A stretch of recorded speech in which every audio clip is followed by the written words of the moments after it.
Okay, I got my cell all put together. I'm doing a pressure check to make sure I have no leaks. I found one leak, but the leak didn't perk up until 15 psi, so I'm not too worried about it. I'm not going to be running over 10 when it's actually hooked up to an engine. Right now I'm at 30 psi and it's only the one leak. I'm going to have to JB weld that. But I can do a liter per minute test as long as I maintain less than 10 psi. Right now, I don't know if you can see that, hold on. Let's see here. I'm running 30 psi.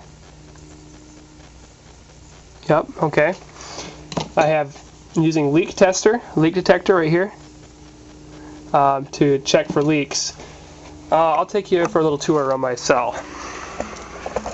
Okay, this thing here, this is the bubbler. I'm using 220 psi 1.5 inch tubing. It's a clear tube with a weave all throughout the tubing, and at the top here I have stainless steel wool. The water level only comes up to here. There's about a 1/2 inch gap between the water level and the stainless steel wool. What that does is it separates the water out of the gas before the gas exits the bubbler. Now the reason I'm using this pressure tubing rather than PVC pipe as my bubbler is because whenever I see people using PVC pipe as a bubbler, I always think pipe bomb. I don't want to blow myself up. I tested this myself, and I used a 50-foot wire and a little igniter. It's a little wire that glows red. I put that inside here. I sealed it all off. I charged it up with about 30 psi of HHO gas, and I ignited it. What happens is it just, the tube itself, all you hear is a pop. It just goes dunk. That's it. Even when it's half full, the tube itself expands and then comes back down. It has enough give in it to withstand the explosion of an HHO, the HHO gas.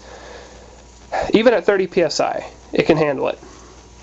So I feel a lot safer with something like this. Also, the stainless steel wool slows down the expansion rate of the HHO gas, so it can't explode all at once. It keeps it from igniting all at once. So that's why it didn't explode the way it would if you just had a tube with no stainless steel wool in there.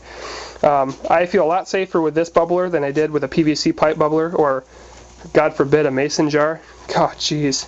When I see mason jars as bubblers, that freaks me out. I'm afraid that person's going to blow themselves up and get a glass fragment in their head. I strongly recommend to not use mason jars or anything that's glass, anything that can fragment if you get a flashback. Okay, as you can see, I got a little bit of leakage right there. Here, let me get some leak detector so you can see some bubbles. Hold on a second.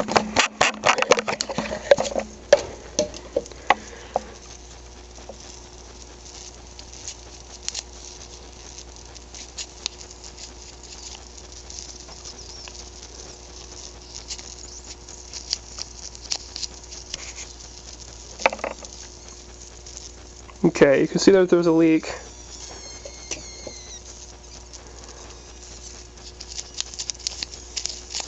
There's definitely a leak there. Okay, that's the only place I found a leak. I'm going to have to JB weld that. It looks like I jerked it around too much while I was attaching my bubbler. I have a safety valve here. It's just a piece of plastic and a little cap. That's about to blow actually because I got 30-some psi in there. Yeah, this is only rated for about 40 psi, so it's about ready to blow. Not explode, just the gas is going to escape. No big deal. I have terminals wired to the top. The plate stack itself is not suspended from the cap. I have speaker wire coming up and attached to these little terminals here, and here. This is Schedule 40 PVC pipe. It's about 18 inches tall from top to bottom. That's about it. Here's my liter per minute gauge. I'm not going to do a test right now because I have a leak and I won't get accurate readings. Right now I'm pulling 11 amps, and I did a test earlier.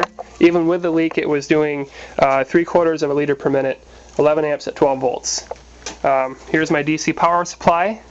It's a standard car battery charger. This is producing a square wave of sorts, but I have no idea what it is. It changes. It's anywhere from 60 hertz to 120 hertz. It varies constantly. So yeah, it's not accurate. It is helping my hydrogen production a little bit, but yeah, I need to make a square wave generator. This is better than using straight battery current, but you know, I need to make a pulse width modulator. Okay, I have a sight gauge here that tells me when my water level is getting low. About here is when I need to add more electrolyte. You already saw the plate stack I added into the chamber itself. I have it hooked into my vise so it doesn't go anywhere because I have a, let me get a view of that. I have a rounded bottom so it won't stand up by itself. The rounded bottom is for pressure, because I do plan to run this VSPB cell at up to 70 psi, so I want pressure caps. Also, it keeps it from blowing up. This is just a temporary rigging here. This is just so I can see what kind of pressure I'm running at.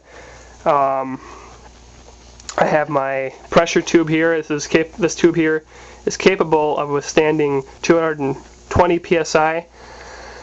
That's about it. There's not really much else I can do because it's leaking. So yeah, I just thought I'd give you a look at my cell here.